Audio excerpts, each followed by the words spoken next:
ভারতের উত্তরপ্রদেশে বিয়ের আসরে ঘটল রীতিমতো সিনেম্যাটিক এক কাণ্ড। পাত্রী বদলে তার মাকেই বধূ বেশে বসানো হয় মঞ্চে, আর এমন কাণ্ড বুঝতে পেরে পালিয়ে যান বর। ঘটনাটি ঘটে মিরাট শহরে। 22 বছর বয়সী মোহাম্মদ আজিমের বিয়ে ঠিক হয়েছিল 21 বছরের মান্তাসার সঙ্গে। সব আয়োজনও ছিল জমজমাট, কিন্তু বিয়ের দিন আজিম কনের নাম শুনে একটু সন্দেহ পড়ে যান। ঘোমটা সরাতেই দেখেন সামনে বসা মানুষটি মান্তাসা নন, তার মা।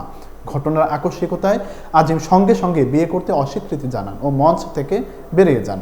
এরপর দুই পক্ষের মধ্যে শুরু হয় উত্তপ্ত বাক্য বিনিময়। এই চাঞ্চল্যকর ঘটনার এক সপ্তাহ পর আজিম থানায় লিখিত অভিযোগ দায়ের করেন, যেখানে তিনি প্রতারণার অভিযোগ আনেন।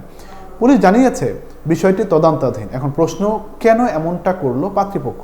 সত্যি কি শুধুই প্রতারণা, নাকি এর পেছনে আছে আরও কোনো অজানা রহস্য?